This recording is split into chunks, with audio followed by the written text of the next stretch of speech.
Fajn, inspiracijski podcast z Majo Monroe. Pozdravljeni, dragi poslušalci, gledalci in sledilci Fajn podcasta, kjer vas vsak teden inspiriramo in razveseljujemo z zgodbami ljudi, ki delajo to, kar jih veseli in so pri tem tudi uspešni, se pravi, živijo na nek način svoje sanjska življenja.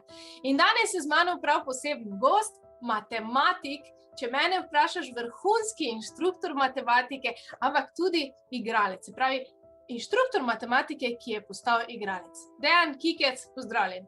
Pozdravljeni. Vesel sem, da sem v tvoji družbi. Upam, da bomo kaj pametnega spregovorila in da bo tudi zanimivo za naše poslušalce oziroma gledalce. Ko ti rečeš, da bomo kaj pametnega spregovorila, mene kar malo stisne tu not, ne? Ker ko se veš, ne, matematika pa to ni moja močna točka. Se ne rabiš bati, ne bomo v take težke teme šla. Bomo bolj take sproščujoče, okolju in času primerno, bi rekli. Čeprav moram priznati, da je v bistvu inštrukcije pri tebi so bile na nek način vedno sproščujoče, ne glede na to, da je mene čakal največji in najtežji izpit ever, je pač te inštrukcije mi je bilo prav fajn zahoditi in tak fajn mi je bilo v bistvu, da sem pol, ko sem šla za 14 dni na morje, vsaki dan delala 2 uri matematike. To je neživljenjsko. Potem sem dosegel svoj namen, ne, ko sem rekel ljudem, jaz to vedno govorim, mogoče to takrat tudi tebi rekel, da želja je približati matematiko ljudem tak, da ko grejo na morje, da namesto križanko, kakšen računček rešijo, pa tak v izziv malo, ne. Tako da očitno je to pomagalo. Kdaj se je pa tebi zgodila matematika v življenju? Si ti vedno vedel, da je pač matematika nekaj, kar si želiš vložiti sebe, ali je bil kakšen poseben trenutek v življenju, da je? V bistvu to je tak, matematiko sem jaz vedno, nekako so mi to privzgojili že od malega, da sem pač matematiko sproti delal. Ker sem jo sproti delal, mi je bila tudi lažja pri razumevanju, logično, in skozi to sem jo tudi nekako bolj vzljubil, mogoče kot kdo drugi. Res pa je, da kasneje, ko sem, bi rekel, začel tržiti to moje znanje, se pa je izkazala še druga plat, to se pravi ta želja po igralstvu, po komunikaciji, po nastopanju in tako naprej. In sem v bistvu oboje nekako združil. Istočasno imam zelo rad, bi rekel, takšne pogovore. Se pravi, matematika je pri tebi bila bolj stvar, ki ti je bila zelo hitro domača in si potem čutil, jaz hočem v tem ostati, v tem graditi. Moj študij je nakazoval smer elektronike. V času študija sem že toliko ljudi preinštruiral, da na koncu sem se vprašal, ali zdaj začeti z nekim novim poglavjem, nekje čisto na začetku, ali bi rekel nadaljevati v tem, v čem sem videl, da sem uspešen. Bil je čas, tisti čas, ko je pač razpadla Jugoslavija, ko so vse firme, bi rekel, ki so bile kolikor toliko prej uspešne, pač na žalostni način svoje zgodbe zaključili. Sem rekel, bom vztrajal v tem, v čem se vidim, da sem uspešen in v čem sem čutil neko poslanstvo in tudi veselje. Kaj pa bi ti rekel, recimo tak matematika je že celo življenje, pač ta neka tvoja rdeča nit. Koliko je matematika v resnici življenjska, Dejan? Ljudje se vedno ponavadi, ko so v težkih trenutkih, vprašajo, ja pa zakaj se neke integrale učiti ali pa neke sisteme enačb ali pa ne vem kaj vse živo. Tudi jaz sem bil v nekih trenutkih, se razume, tudi pri matematiki, na neki točki, ko sem se vprašal, ja pa zakaj se moram to poglavje učiti, ki je bilo mogoče od vseh mogoče najmanj simpatično, pa kje bo več življenja to rabo. Namreč to se več kot 90% ljudi se to vpraša, ko so v težavah. Ampak človek, če se malo zamisli, vse ima svoj zakaj. Ne? Mi moramo določene celice možganske spodbuditi do prekrvavitev, do razvoja, da začnejo funkcionirati, s tem, da jih obremenjujemo z nekimi novimi izzivi. Logično, matematika ima toliko različnih izzivov, da pač spodbudi določene celice v možganih k razmišljanju. Težko bi si danes predstavljali, da bi prišel na inštrukcije neki jamski človek in bi ga moral integrale učiti. Tako da, očitno ima svoj zakaj. Ne? In ni muzda zdaj človek direktno rabi točno tisto poglavje, zakaj si se učil. Rabo boš pa neko logično razmišljanje, ki ti ga je tisto poglavje matematike pa odprlo. Da v bistvu skozi to je življenjska, se pravi skozi to, da te na nek način opogumi za izzive, ki še pridejo recimo v življenju. Ne? Ker matematike, jaz verjamem, da je kar večini otrok že ena največjih izzivov in potem eni to pač vlečemo še kasneje, ne? Da nam je to izziv, drugi pač se zelo hitro znajo spopasti z izzivi, ampak definitivno verjamem v to, ja, da v bistvu nas tukaj noter natrenira, da znamo hitro reševati stvari in tudi, da se ne ustrašimo včasih nekih stvari, ki izgledajo na prvi pogled nerešljive. Druga stvar, ki je pa takrat bila pri tebi aktualna, je bilo pa tudi jadranje, če se prav spomnim. In ko pogledam pač tvoje življenje zdaj za nazaj, se mi zdi, da se kar skozi že nekako lotevaš stvari, ki te v nekem trenutku začnejo zanimati in ti pač nisi en tistih ljudi, ki bi rekel, joj, to mi je ful zanimivo, ampak zdaj nimam časa, ne vem, denarja, možnosti, kakorkoli to uresničiti. Ne, ti pač greš in uresničiš. Je to bilo vedno v tebi? So ti to starši privzgojili? Si se sam nekako to odločil? To je že v meni prirojeno, ta pustolovščina. Ne? Jaz ne samo, da sem tekal za podganami, pa z roko jih hotel iz rova vleči, pa pri tem tudi dobil ugriz. V meni je ta pustolovščina in recimo, če se spomnim samo obdobja, ko smo bili, nekje 7 let sem bil star na morju, moji starši pa teta pa stric so šli s čolnom na kopanje, precej daleč, bi rekel, čisto na rt Istre, iz Kempa, kjer je bilo kar skoraj pol urce vožnje s čolnom. In seveda jaz sem takoj dobil idejo, da s prijateljem, ki sem pač z njim bil na obali, da bi midva mogoče z njimi šla kar z blazino. Ne? Seveda, midva sva takoj za njimi štartala. Midva sva 7 ur bila na vodi. Seveda, lahko bi naj odnesla. Jaz sploh nisem do zadnjega vedel, da moj prijatelj, ki je bil z mano na blazini, sploh ne zna v redu plavati. Ne? In tako da, za seboj sva vlekla celo en taki kao reševalni splavček, mali, ne, tisti za napihniti. In seveda, zakaj smo ga privezala, saj ga nimaš kaj privezati na blazini, privezala sva ga za čep. In čoln, ki je peljal mimo, midva začneva kriliti, se dreti, no in potem zadnji moment so najo tudi prepoznali in prišli do najo. In ko je teta potegnila za tisti žlav, iztaknila čep in blazina je logično se spraznila.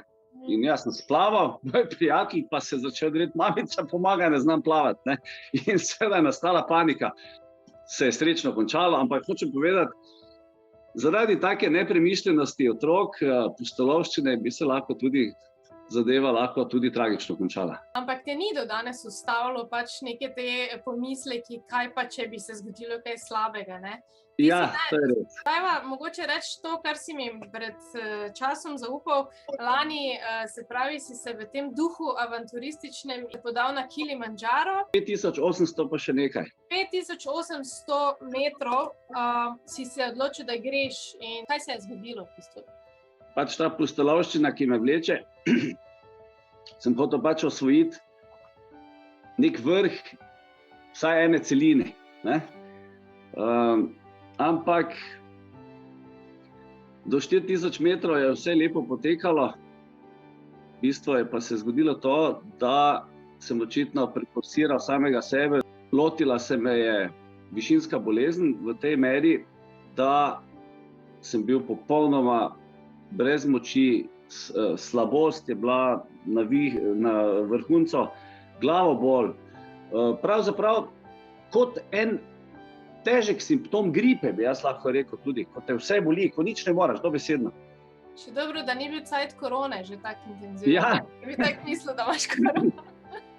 Ne samo to, da sem bil brez energije, tudi obraz in vse, jaz sem imel prav zatečeno glavo, dobesedno. In seveda, ni bilo več pomisleka, ali še lahko nadaljujem, ker je bilo nemogoče, samo je prišlo še do razmišljanja, na kak način sedaj izpeljati reševalno akcijo.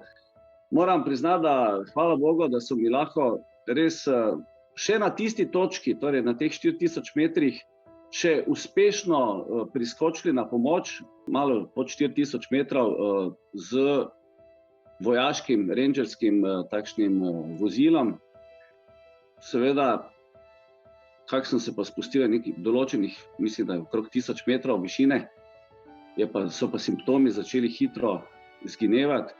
In ko sem prišel po 2 urah v hotel, se stuširal, jaz sem bil kot prerojen človek. Spomini pa ostajajo, kljub temu, da je bilo z grenkim priokusom zelo lepih. Dogodivščine, ki sem jih doživel na poti po Kilimandžaru, do teh 4000 metrov višine, so bili res zame nepopisno lepi.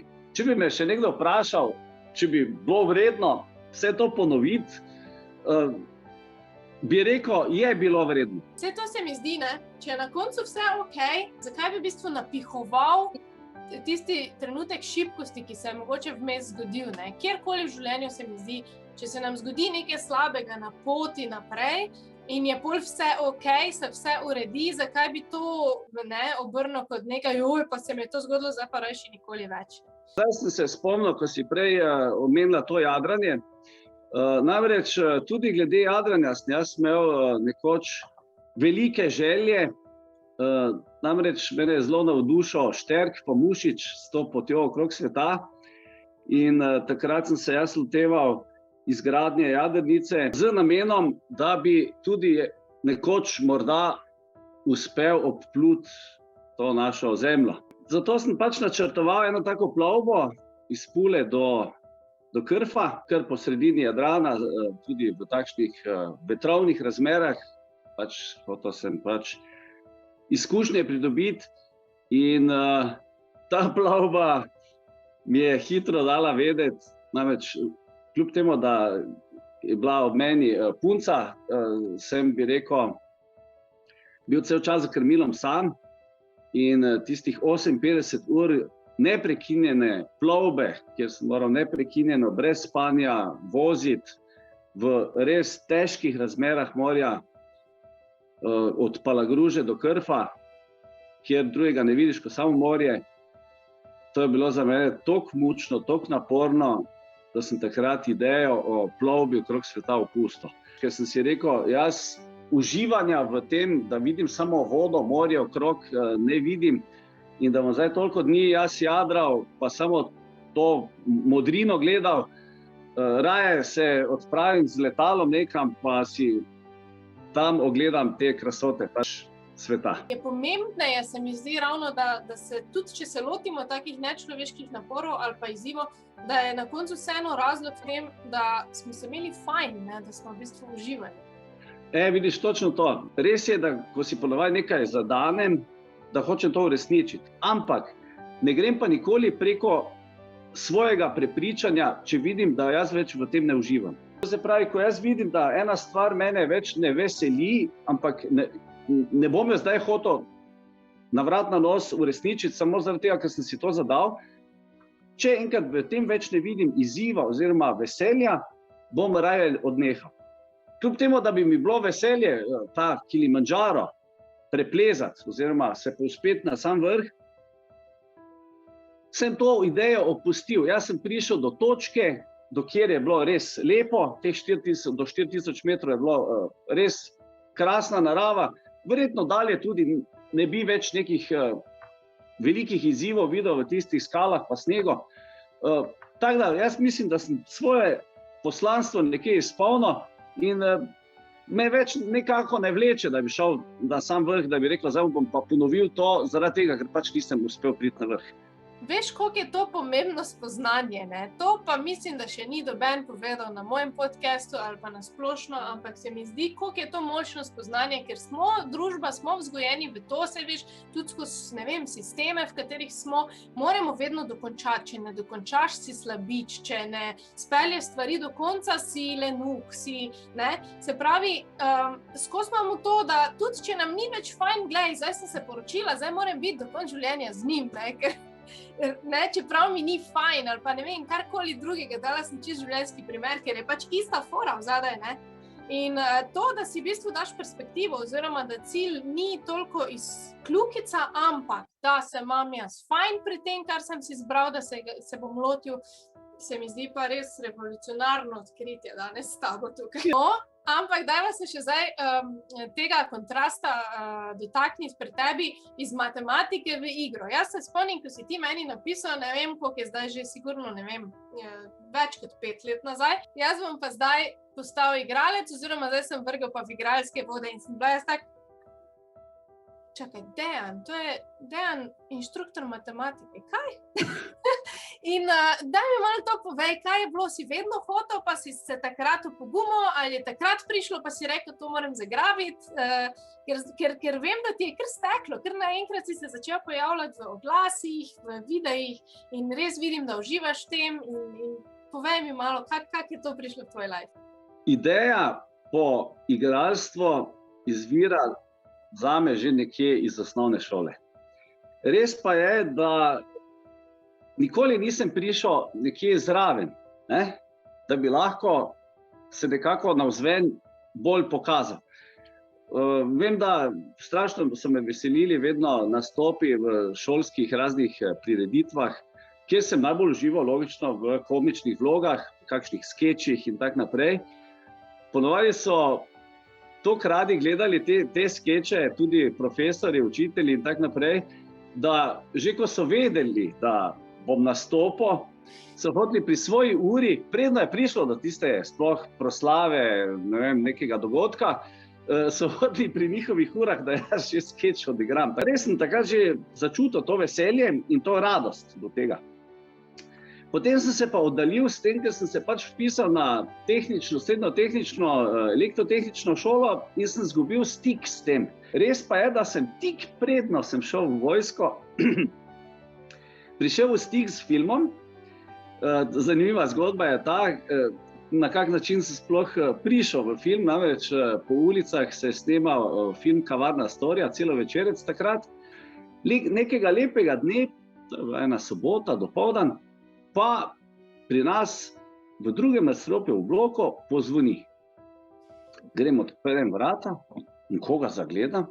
Zagledam gospo, ki je imela v roki kozarec viskija in neprižgano cigareto. Vse sem jo v bistvu videl tam takrat, ko so snemali film, da je z walkie-talkiem hodila okrog, je bila neka pomočnica režiserja. In seveda, ona meni takoj, mali imaš ogenj mogoče, ne? Seveda, zdaj, če jaz ne bi njo povezal takoj s filmom, bi se jaz vprašal, kaj zdaj ta ženska od mene hoče tukaj v drugem nadstropju, mali imaš ogenj, ne?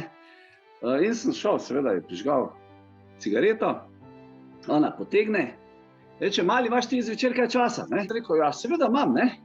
Rekla, veš kaj, iščemo ene take fante, ko si ti, svetlimi lasmi, so pač iskali te Hitlerjunge, ne? In je rekla, če bi jaz prišel na eno audicijo, ampak ko sem jaz takrat prišel, je tisti režiser imel že izbran lik, tako da so mi ponudili pa takrat druge vlogice, to se pravi kot statist, pa neki delavec sem bil odpuščen in tak naprej.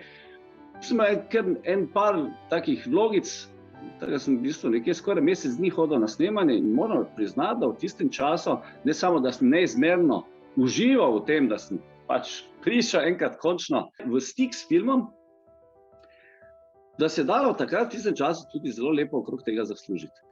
No, potem je prišla pa vojska in seveda po vojski je pa prišlo obdobje, to se pravi, ki ga ti poznaš, inštrukcije in tak naprej, ampak kdaj se pa spet v meni prebudila ta strast, to se pa je zgodilo, ko sem potem že imel družino, torej sina, in pač slišal enkrat oglas na radio, da iščejo pač za otroško vlogo. In sem prijavil sina.